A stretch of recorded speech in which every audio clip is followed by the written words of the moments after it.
Shalom Bapak Ibu Saudara, kembali kita berjumpa hari ini untuk mendengar firman Tuhan. Mari kita siapkan hati kita dan kita berdoa. Demi nama Yesus kami bersyukur hari ini Tuhan beri kami lagi kesempatan untuk mendengar firman, beribadah dan menyembah Engkau.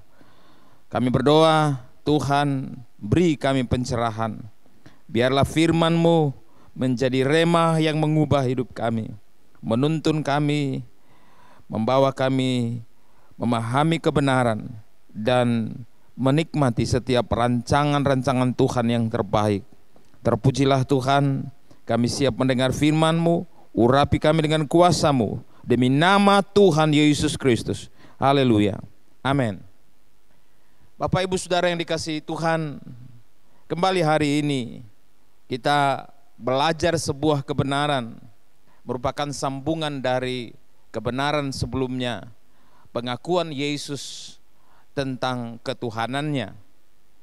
Di dalam Injil Yohanes 13 ayat 13 telah kita bahas bahwa Yesus mengatakan kepada para muridnya yang mengakui dia sebagai Tuhan. Dia katakan, kamu menyebut aku guru dan Tuhan, dan katamu itu tepat, sebab memang akulah guru dan Tuhan. Bapak Ibu Saudara, telah kita pelajari tentang ketuhanan Kristus dalam konsep perjanjian lama. Dalam pengakuan iman orang Israel yang kita sebut sebagai Sema Israel, dikatakan dalam Ulangan 6 ayat 4, dengarlah hai orang Israel, Tuhan Allah kita, Tuhan itu Esa. Bapak Ibu Saudara yang dikasihi Tuhan, pengakuan tentang keesaan Allah ada di dalam Sema Israel. Allah yang kita sembah adalah Allah yang Esa, bukan Allah yang tunggal atau Allah Tritunggal, yaitu Bapa, Anak dan Roh Kudus. Bapak Ibu Saudara yang dikasihi Tuhan, kalau kita pelajari pengakuan tentang ketuhanan Kristus, itu tidak akan habis-habis dalam perjanjian lama maupun perjanjian baru. Ini terbukti dari pengakuan-pengakuan para murid, baik sebelum kematiannya dan kebangkitannya, maupun setelah kematian dan kebangkitannya. Semua ditandai dengan pengakuan-pengakuan tentang ketuhanan Yesus Kristus. Bahkan dalam beberapa peristiwa, orang-orang yang menyembah Yesus sujud di hadapannya, mengakui dia bahwa dia Tuhan. Dan Yesus tidak pernah mencegah orang-orang itu untuk menyembah dia. Ini menunjukkan kepada kita bahwa Yesus itu adalah Tuhan. Ketika ia membuat mujizat-mujizat, orang buta sejak lahir bisa melihat, orang lumpuh 38 tahun bisa berjalan, orang kusta bisa sembuh, bahkan orang mati pun diberi kembali nyawa oleh karena kuasa perkataan daripada Yesus. Dan kita juga tahu, angin pun tunduk, badai pun tunduk, gelombang pun tunduk. Tidak ada yang tidak tunduk kepada kedaulatan Tuhan Yesus seperti yang dikehendakinya. Tapi jika ia tidak kehendaki, tidak akan terjadi. Salah satu contoh, ketika orang-orang Yahudi berteriak kepada Yesus di atas kayu salib, jika engkau memang benar anak Allah, lepaskan dirimu dari atas, dari kayu salib, lalu selamatkan juga kami. Tapi Yesus tidak mau melakukannya.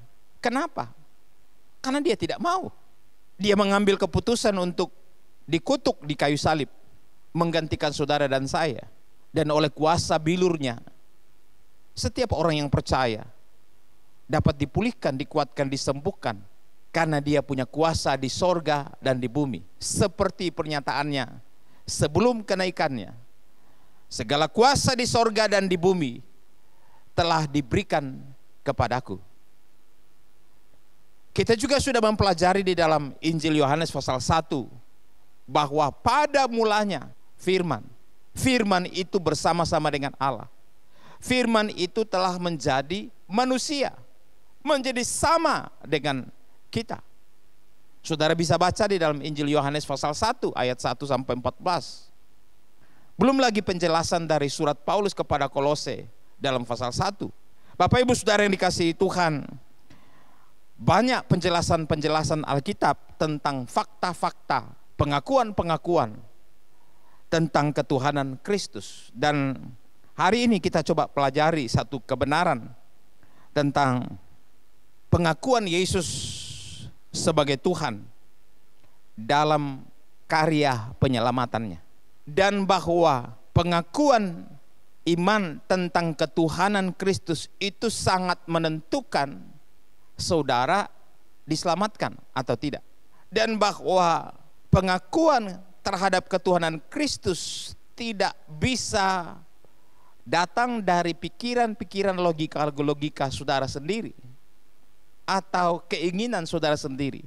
Itu hanya bisa dikerjakan oleh Roh yang menuntun hati saudara berdasarkan keinginan kasih karunia Allah atau hidayah spesial dari Allah untuk saudara.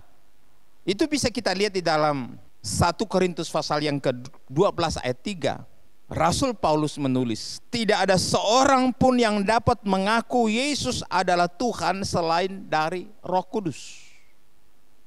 Jadi jika ada roh di dalam diri saudara, roh Tuhan dalam diri saudara, saudara mendapatkan pewahyuan tentang ketuhanan Kristus, barulah saudara bisa mengakui. Jadi kalau saudara mendengar ada orang yang bergelar pendeta tapi tidak mengakui ketuhanan Kristus, berarti dia tidak memiliki roh Kristus dalam dirinya. Karena hanya roh Kristus yang dapat membuat orang mengakui bahwa dia adalah Tuhan. Yang berikutnya adalah bahwa dalam Roma pasal 10 ayat 9, pengakuan tentang ketuhanan Kristus itu menjadi jaminan kepastian keselamatan saudara.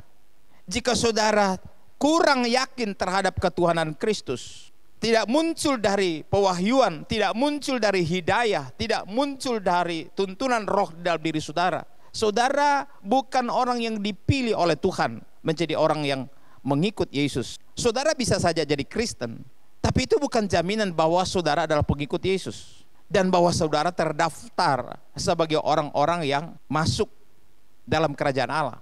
Saudara tidak tergolong ke dalam daftar nama-nama yang tertulis dalam kitab Kristus, kitab kehidupan. Roma 10 ayat 9 berkata, sebab jika kamu mengaku dengan mulutmu bahwa Yesus adalah Tuhan dan percaya dalam hatimu bahwa Allah telah membangkitkan dia dari antara orang mati, maka kamu akan diselamatkan. Jadi Bapak Ibu Saudara, jika kamu mengaku dengan mulutmu dan percaya dalam hatimu, jadi itu dari hati keluar ke mulut. Pengakuan atau deklarasi tentang ketuhanan Kristus. Ini juga bermakna setiap orang yang memang percaya di hatinya dan menerima hidayah pengakuan tentang Kristus, dia akan ceritakan kepada orang lain. Dia harus mengakui kepada orang lain, bukan hanya kepada dirinya. Dia harus sampaikan kepada keluarganya, dia harus sampaikan kepada sahabatnya, dia harus sampaikan kepada teman-temannya tentang benar tidaknya Yesus itu adalah Tuhan. Seperti seorang yang buta sejak lahir. Ketika orang-orang Farisi ahli Taurat mengatakan bahwa engkau disembuhkan karena roh setan, itu bukan dari Tuhan. Orang buta ini berkata, mana bisa? Itu bukan dari Tuhan. Saya dari sejak lahir sudah buta. Tapi kalau saya sekarang melihat, tidak mungkin itu tidak datang dari Allah. Saya percaya dia adalah Tuhan. Bapak Ibu Saudara yang dikasihi Tuhan, pengakuan terhadap ketuhanan Kristus itu berdasarkan tuntunan roh Tuhan dalam diri kita dan fakta kehidupan yang kita jalani, bahwa kita sudah ditolong, diselamatkan, mendapat anugerah Allah. Itu membuat kita tidak bisa tidak mengakui. Orang buta ini berani mengakui kepada orang-orang yang bertanya tentang siapa yang menyembuhkan dia. Orang buta ini tidak ada rasa takut untuk berbicara tentang fakta perjumpaannya dengan Yesus sebagai Tuhan atas segala penyakit, bahkan penyakit yang dibawa dari lahir.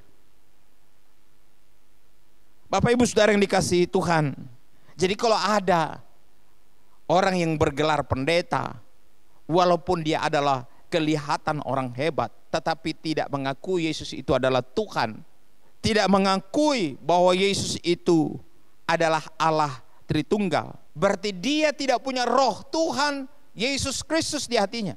Ia tidak pernah diselamatkan walaupun dia bergelar pendeta atau bergelar penginjil.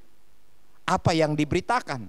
Injil itu kan berita tentang Yesus Kristus yang telah mati di kayu salib.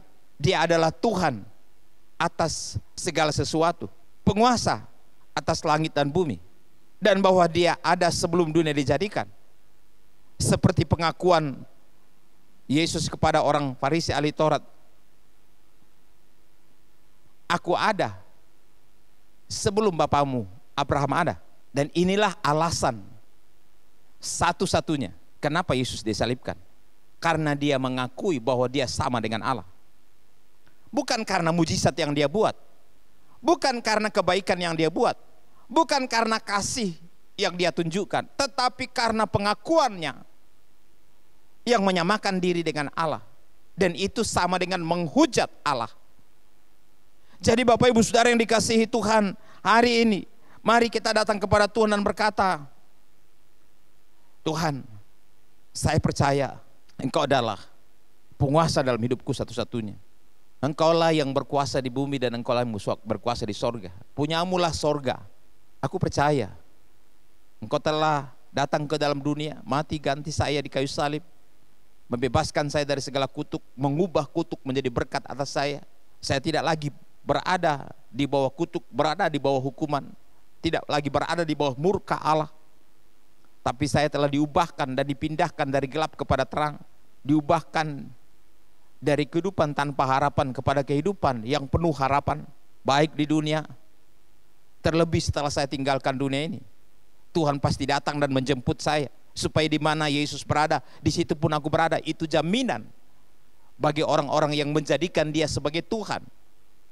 Dalam sebuah pernyataan yang disampaikan oleh Paulus dan Silas ketika Paulus dan Silas di penjara, mereka menyanyi, mereka memuji Tuhan, mereka memuliakan Tuhan, dan tiba-tiba penjara itu goncang. Saudara bisa lihat dalam Kisah pasal 16, gempa bumi yang besar mengguncang tembok penjara itu, sehingga pintu-pintu penjara itu terbuka, dan orang-orang yang terbelenggu dengan rantai itu lepas. Jadi kepala penjara menjadi takut. Apa yang harus dilakukan? Kepala penjara mengambil pedang dan hendak bunuh diri. Bayangkan saudara, dalam tekanan yang dihadapi oleh kepala penjara karena pintu penjara terbuka dan tahanan-tahanan akan terlepas, itu adalah malapetaka baginya karena dia bertanggung jawab atas seluruh tahanan yang ada. Tapi Paulus berteriak dalam ayat 28, jangan membinasakan dirimu karena sekalian ada di sini. Dalam terjemahan lama ya, jangan, kami tidak akan lari.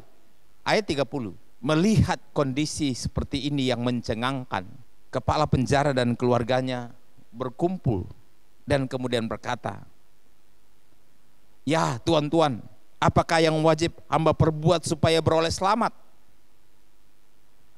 Apa yang dikatakan Paulus dan Silas kepadanya? Percayalah akan Tuhan Yesus, maka engkau akan beroleh selamat, yaitu engkau beserta dengan seisi rumah engkau. Bapak Ibu Saudara, iman kepada Yesus Kristus sebagai Tuhan dan Juru Selamat adalah jaminan keselamatanmu.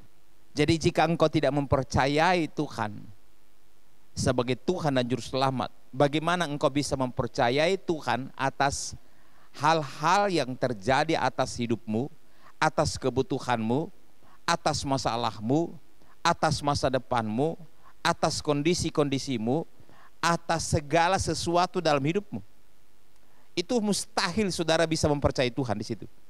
Oleh karena engkau tidak bisa mempercayai Tuhan Yesus Kristus sebagai Tuhan dan Juru Selamat yang menyelamatkan engkau dari kutuk dosa dan maut.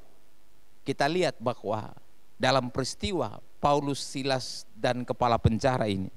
Kepala penjara ini diselamatkan, mereka menerima Yesus Kristus. Ayat 34 berkata, maka dibawanya keduanya itu naik ke dalam rumahnya, lalu diletakkannya hidangan di depan mereka itu dan bersukacita dengan seisi rumahnya, sebab ia telah percaya akan Allah. Kenapa? Ayat 33, malam itu juga mereka pun dibaptis bersama-sama dengan sekalian orangnya atau keluarganya, seisi rumahnya. Bapak Ibu Saudara, keselamatan datang dari pewahyuan bahwa Yesus itu adalah Tuhan. Kalau kepala penjara dan seisi rumahnya tidak mendapatkan hidayah, tidak mendapatkan pewahyuan, tidak ada mendapatkan tuntunan dari Roh Kudus, maka ia tidak akan mendengar dan tidak akan mentaati apa yang dikatakan oleh Rasul Paulus kepada mereka. Jadi sekalipun pendeta-pendeta, hamba-hamba Tuhan, penginjil-penginjil atau pemberita-pemberita kabar baik menyampaikan berita Injil kepada saudara dan saudara tidak ingin mempercayainya dan terlalu banyak mempertanyakannya, itu berarti saudara bukan orang yang dipilih oleh Tuhan. Atau mungkin saudara lahir sebagai orang Kristen dan tidak pernah mendapatkan hidayah dari Tuhan tentang Dia adalah Tuhan dan Juru Selamat hidup saudara. Percayalah, saudara bukan pengikut Yesus. Saudara bukan orang yang dipilih oleh Tuhan. Karena Yohanes 15:16 berkata, bukan kamu yang memilih aku, tapi aku yang memilih kamu dan menetapkan kamu. Tuhan yang memilih kita dan menetapkan kita. Rasul Yohanes menulis juga dalam suratnya, dalam 1 Yohanes pasal 5 ayat 10 dikatakan, maka orang yang percaya akan anak Allah yaitu Yesus Kristus ada kesaksian di dalam dirinya. Maka orang yang tiada percaya akan Allah menjadikan dia pendusta, sebab orang itu tidak percaya akan kesaksian yang disaksikan Allah dari hal anaknya yaitu Yesus Kristus. Jadi kalau saudara tidak percaya Yesus Kristus, saudara tidak akan percaya Allah. Kalau saudara tidak mempercayai Allah, itu berarti saudara tidak akan bisa mempercayai Yesus Kristus sebagai anaknya. Nah, Bapak Ibu Saudara yang dikasihi Tuhan, apa makna daripada kebenaran ini bagi kita sebagai orang yang percaya? Kalau saudara sudah menerima Dia, mempercayai Dia, mengakui Dia sebagai Tuhan, maka ada beberapa hal yang harus saudara perbuat sebagai bukti bahwa saudara telah menerima Dia. 3 hal penting saudara tahu sebagai orang yang percaya kepada Tuhan Yesus Kristus. Ketiga hal itu, yang pertama adalah jika engkau percaya kepada Yesus, engkau menerima Dia sungguh sebagai Tuhan dan Juru Selamat dalam hidupmu. Yang pertama adalah kuduskan Dia sebagai Tuhan. Artinya taruh Dia spesial. Letakkan Dia pada posisi yang spesial di dalam hatimu, dalam pikiranmu, dalam rohmu, dalam kehidupanmu. Saudara tidak bisa menduakan Dia. Saudara tidak bisa menjadikan Dia nomor 2 dalam hidupmu. Kalau benar-benar engkau menjadikan Dia Tuhan, taruh Dia pada posisi yang paling spesial, lebih daripada apa yang engkau dan saya anggap sebagai spesial. Kenapa saudara? Karena Dia telah menempatkan saudara dalam hidupnya sebagai orang spesial. Itu sebabnya Ia memilih engkau. Dan kalau Ia telah memilih engkau, tidak ada yang dapat menghalangi Dia mengasihi engkau. Tidak ada yang dapat menghalangi rancangannya terjadi atas engkau. Dan apa yang Dia rancang kepada engkau adalah rancangan yang terbaik dan tidak mungkin gagal. Percayalah. Tuhan tidak pernah gagal mengurus seseorang.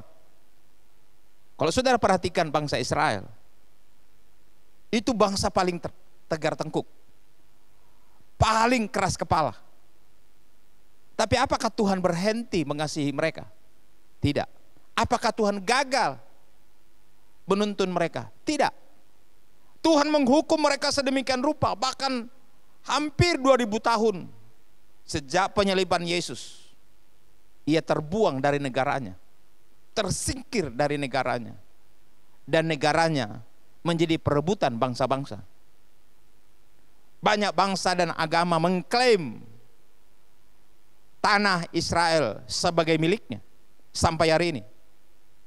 Tapi apakah Tuhan membiarkan? Tidak. Bapak Ibu Saudara yang dikasihi Tuhan, rancangan Allah tidak mungkin gagal. Dia akan datang mengumpulkan kembali orang-orang Israel untuk membawanya pada jalan dan rancangannya. Kenapa? Karena Tuhan itu setia.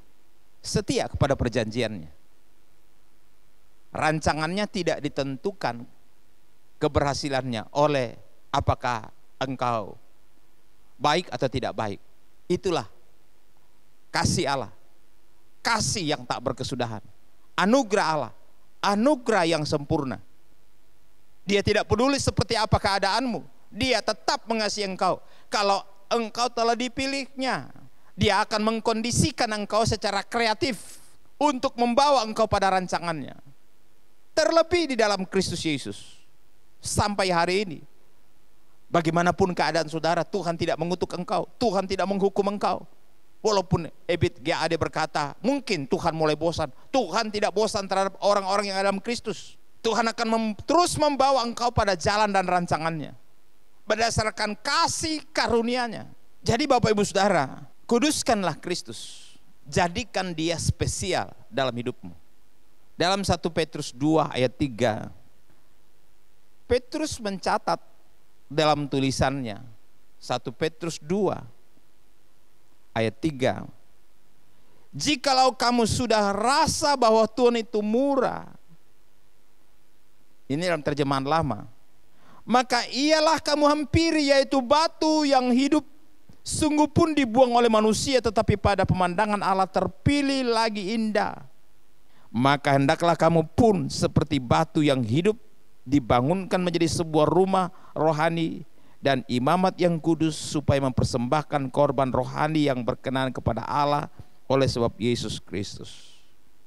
Bapak Ibu Saudara yang dikasihi Tuhan, kalau engkau sudah mengecap kebaikan Tuhan, kemurahan Tuhan, jadikan dia batu hidup, batu penjuru yang menentukan arah bangunan seperti apa yang engkau akan bangun.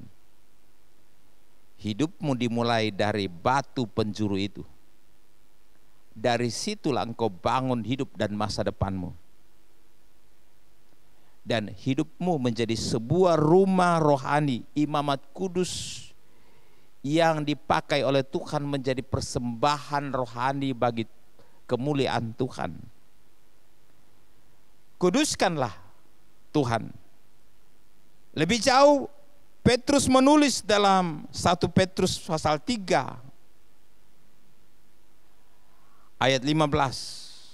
Kuduskanlah di dalam hatimu Kristus itu menjadi Tuhan, dan hendaklah bersedia senantiasa memberi jawab kepada tiap-tiap orang yang menanya kamu dari hal pengharapan yang ada kepadamu, tetapi dengan lemah lembut dan hormat.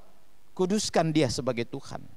Bapak Ibu Saudara yang dikasihi Tuhan, mari kita belajar untuk menguduskan dia di hati kita. Menguduskan dia di hati kita artinya tempat yang terspesial, tempat yang paling kita hormati. Kepadanya kita beribadah dengan takut dan gentar. Itu juga berarti kita tidak sembarangan memperlakukan dia. Murid-murid ketika membawa Yesus ke dalam perahu, kitab terjemahan lama berkata bahwa murid-murid membawa Yesus seada-adanya, artinya tidak maksimal. Kenapa? Karena para murid itu adalah kebanyakan para nelayan. Mereka ahli di laut. Jadi karena mereka itu adalah orang-orang berpengalaman di laut, mereka sibuk dengan diri mereka sendiri dan aktivitas mereka, lalu mengabaikan Yesus. Yesus tidak pernah ditaruh di tempat spesial di ruang kemudi. tapi diabaikan. Lalu Yesus tidur di buritan. Ketika mereka dalam pelayaran, di tengah malam, badai pun datang, gelombang angin ribut datang, dan mereka ketakutan. Perahu mereka hampir tenggelam.